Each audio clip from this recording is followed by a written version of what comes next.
สวัสดีครับมาชมวิธีการติดตั้งสวิตช์ Wi-Fi ทูย่าใช้กับแอป Smart Light แบบสมบูรณ์นะครับผมทำวงจรนี้ขึ้นมาเพื่อให้เห็นภาพได้ชัดเจนว่ากรณีที่เป็นสวิตช์ผนังแบบนี้จะฝังผนังก็ได้หรือเป็นบล็อกลอยขึ้นมาแบบนี้ก็ได้นะครับปกติแล้วถ้าเกิดว่าเป็นคอนโดทั่วไปหรือบ้านสมัยใหม่ในผนังในเต้าเนี่ยเขาจะมีเฉพาะสาย L ซึ่งเป็นสายนำไฟมานะครับไฟมาเส้นนี้แล้วก็ไฟออกเส้นนี้คุณจะเจอแบบสายเข้าและสายออกแค่นี้หรือจะมีสายเข้า1เส้นออก2เส้นสำหรับ2สวิตช์ก็ได้นะครับปกติแล้วสายไฟมาจากเส้นนี้มาจากเบรกเกอร์นี่นะครับเดินมาช่างจะเป็นคนเดินเอาไว้ให้นะครับแล้วมาตรงนี้ไฟจะถูกเชื่อมต่อโดยสวิตช์ตัวนี้เป็นสวิตช์บล็อกแบ็กที่เกิดจากการเปิดนี่แหละครับโดยมือเรานะครับแล้วไฟก็จะออกมาตรงนี้แล้วออกมาหาหลอดไฟผมค่อมซีเอาไว้แล้วเพื่อความรวดเร็วจริงๆปกติแล้วเนี่ยทั่วๆไปถ้าคุณยังไม่เคยใช้สวิตช์ Wi-Fi ที่ต้องค่อม C พวกทูย่าอะไรพวกนี้ C ตัวนี้จะไม่มีนะครับแต่ผมค่อมค้างเอาไว้การคล่อมง่ายๆคือช็อตเลยครับเอามาขั้วหนึ่งต่อกับสายสีดำขั้วหนึ่งต่อกับสายสีแดงก็คือคล่อมขั้วเลย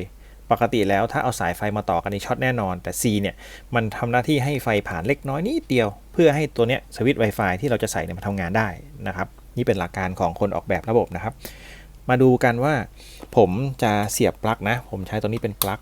ผมก็จะทำให้ระบบครบวงจรตัวนี้เป็นวงจรทดสอบของผมนะครับตัวนี้เป็นเบรกเกอร์เนี่ยผมติดตั้งเบรกเกอร์ตัวนี้เป็นเบรกเกอร์ของ Nano นะครับมีไฟสถานะด้วยเนี่ยไฟแดงๆตรงนี้นะครับค่อนข้างสวยโอเคดีผมมีต่อสายสีแดงเป็นสาย L นะครับสายสีดำเป็นสาย N ผมมีปลั๊กเรียบร้อยแล้วเปิดได้ตัวนี้เป็นสายกาวไม่ได้ใช้นะครับตัวนี้เป็นเบรกเกอร์ติดรอยไว้ไม่ได้ใช้นะครับแล้วก็ตัวนี้ยังไม่ได้ต่อผมต่อไฟสมมุติตัวนี้เป็นสวิตช์ผนังที่ผมทำขึ้นมา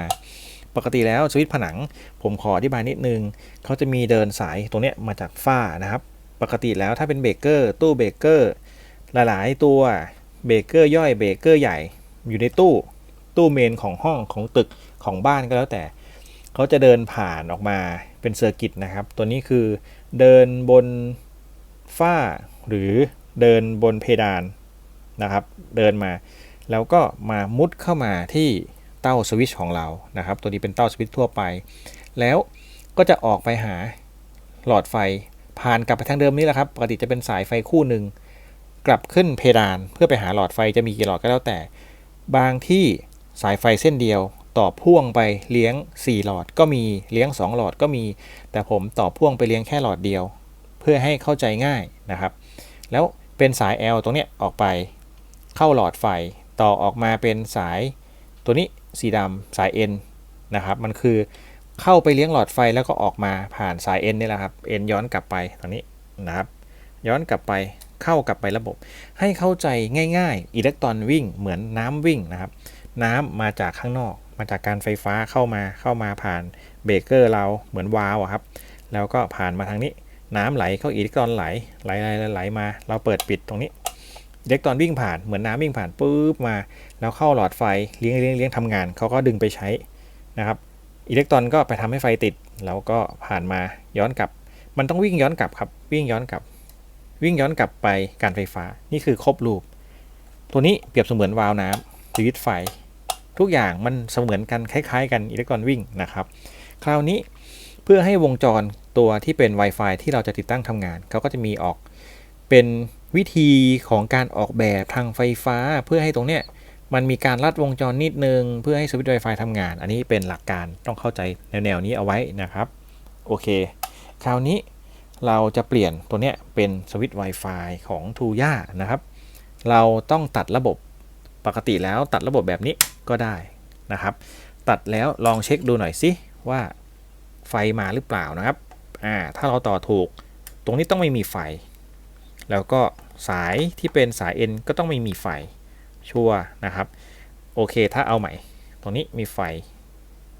เพื่อให้ชัดเจนนี่นะครับแดงๆนะมีไฟพอเราปลดเบรกเกอร์ไฟดับนี่คือชัวร์แน่นอนว่าปลอดภัยนะครับโอเคเรามาเปลี่ยนตรงนี้เลยครับคลิปนี้จะยาวนิดนึงไปเรื่อยๆด้วยกันผมเอามาแนะนำทุกๆคนนะครับทำเองได้ หรือถ้าไม่อยากทำเองก็จ้างช่างครับแต่จริงๆมันทำเองก็ได้นะโอเคประมาณนี้ผมเคยทำไปเยอะแล้วแหละทำคลิปไปเยอะแล้วนะครับแต่คราวนี้มาทำให้เห็นภาพชัดขึ้นผมต่อเป็นวงจรแล้วก็จะค่อยๆทำไปด้วยกันนะครับตัวนี้มันอาจจะงงๆนิดนึงผมจะดึงรั้งมานิดหน่อยเพื่อให้เห็นภาพชัดนะครับโอเคเนี่ยปกติแล้วดูมุมนี้สังเกตดูสายไฟนี่คือไฟแน่ๆมาทางนี้ลงมาจากเพดานนะครับจริงๆต้องเป็นท่อนะต้องเป็นท่อนะครับแต่ผมก็เอาง่ายๆแบบนี้แหละหวังว่าน่าจะพอเข้าใจได้ตรงนี้ก็จะเป็นสายไฟเข้าบนเข้าล่างได้หมดผมเอาง่ายผมมีสายยาวผมก็ต่อเข้าล่างนะครับจริงๆมันก็แค่ให้ผ่านขึ้นผ่านลงแค่นั้นเองง่ายๆแล้วพอเปิดต๊อกแป๊กเนี่ยอิเล็กตรอนวิ่งได้กลับย้อนกลับไปนะครับคราวนี้ให้คุณจดจำนิดนึงว่าสายไหนเป็นสาย L ถ้าปกติแล้วก็ถ้าไม่ชัวร์นะครับ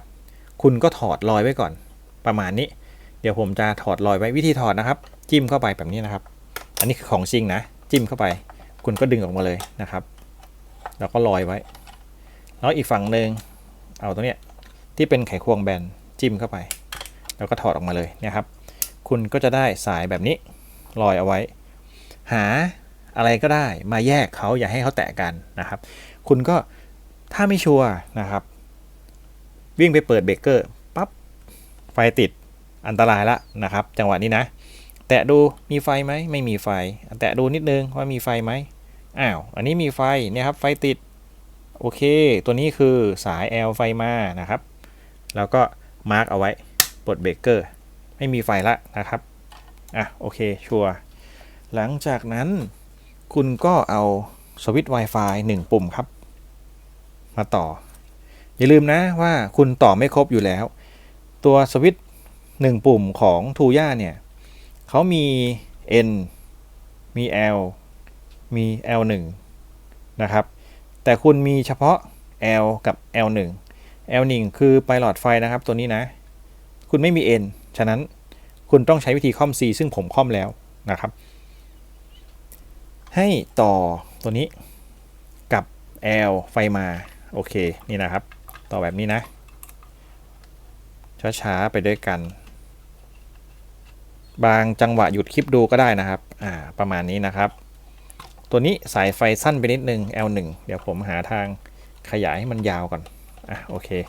ประมาณนี้นะครับ L1 ควรจะอยู่ตรงนี้เนี่ยครับไม่แน่ใจว่าจะเห็นชัดไหมนี่นะโอเคอย่างนี้ก็ได้ L1 ครับ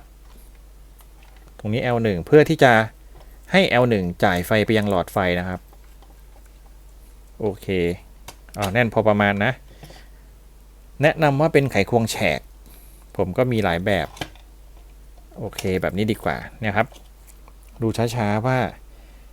L ไฟเข้าไฟออก L1 N เราไม่มีเราจำเป็นจะต้องใช้ทูย่านะครับโซนอฟเนี่ยของเขาต้องใช้ N เสร็จแล้วค่อยๆบิดค่อยๆหมุนแล้วก็ค่อยๆย้อนกลับครับโอเคอย่าลืม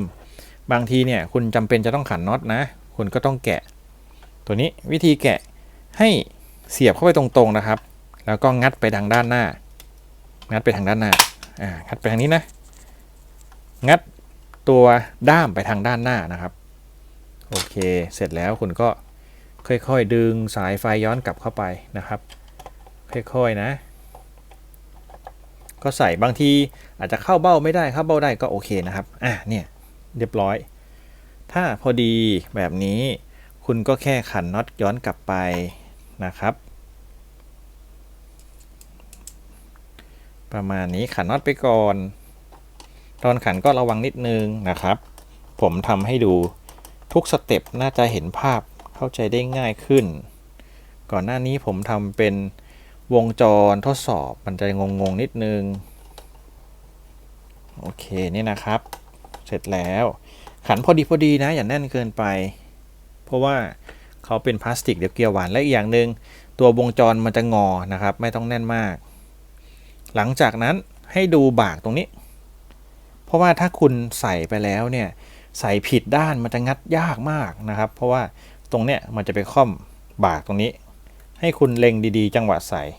บากตรงนี้ก็ต้องอยู่ในตำแหน่งของเขาพร้อมที่จะงัดแกะถอดนะครับโอเค ใส่ด้าน Wi-Fi ก่อนด้านนี้ก่อนเสร็จแล้วโอเคเสร็จแล้วครับเนี่ยคือเสร็จแล้วนะครับพร้อมปกติแล้วบนเพดานจะยังไม่มี C นะครับโดยปกตินะแต่ว่าผมเนี่ยใส่ C ไปก่อนเฉยๆเพราะว่าใส่ทิ้งไว้มันสะดวกดีแล้วก็ C ตัวนี้จะมาพร้อมกับ Switch Tuya นะครับอยู่ในกล่องอยู่แล้วกรณีที่จำเป็นต้องคอม C สอบถามทางร้านค้าผมใส่ลิงก์ใต้คลิปเอาไว้ให้แล้วด้วยนะครับร้านที่ผมรู้จักร้านที่ให้อุปกรณ์มาก็พร้อมแล้วครับสังเกตดูตรงนี้ดูชัดๆนะครับว่าคอม C เสร็จแล้วนะครับนิดนึงสายหลุดเป็นวงจรทดสอบมันก็จะไม่แน่นแบบนี้นะครับนิดๆหน่อยๆโอเคก็ต่อกลับเข้าไปเหมือนเดิมครับ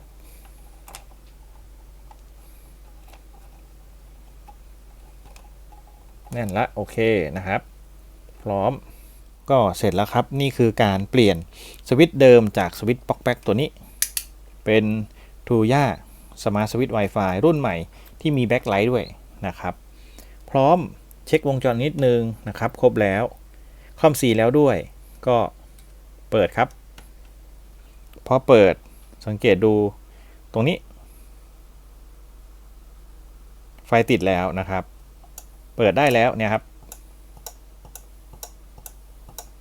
ผมมีการเชื่อมต่อ Wi-Fi เอาไว้แล้วนะถ้าคุณจะเชื่อมต่อใหม่หรือรีเซ็ตนะครับกดค้างเอาไว้ที่ปุ่ม1ถ้าเกิดมีหลายปุ่มก็ให้กดค้างไว้ที่ปุ่มที่ไกลสัญลักษณ์ Wi-Fi ที่สุดนะครับโอเคสังเกตดูครับเดี๋ยวผมลองเช็คดูก่อน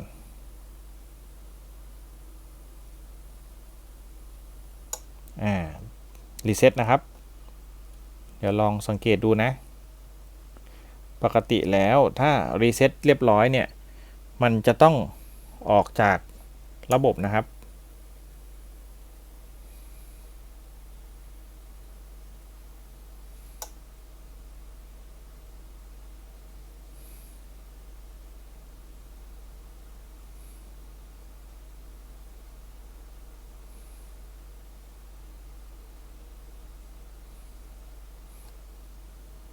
โอเคนะครับรีเซ็ตแล้วนะ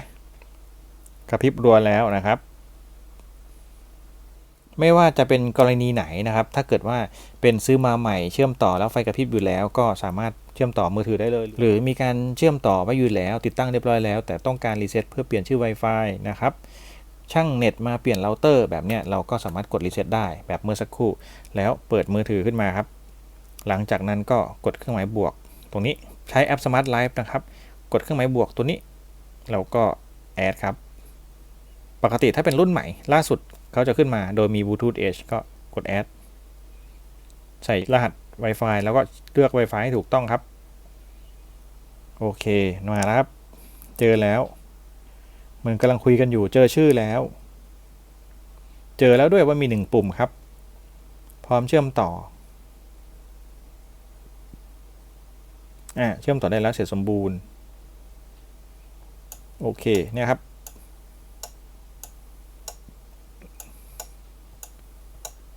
ประมาณนี้นะครับสามารถตั้งค่าเพิ่มตั้งเวลาได้เปิดปิดได้นะครับอินชิ่งได้ด้วยเพราะว่ารุ่นใหม่เขามีอินชิ่งเหมือนเขาทำให้สามารถนับเวลาถอยหลังปิดเปิดแล้วนับเวลาถอยหลังปิดเหมือนพวกเบรกเกอร์นะครับมีเซตติ้งครับสามารถที่จะปิดแบ็คไลท์ได้กรณีที่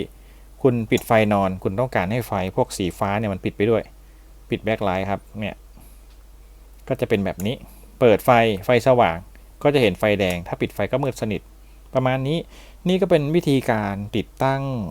สวิตช์ Wi-Fi Tuya ใช้กับแอป Smart Life แบบคล่อม C นะครับโดยปกติเราจะมีสาย L กับ L1 ลงมาที่เต้าสวิตช์อยู่แล้วนะครับการคล่อม C คล่อมที่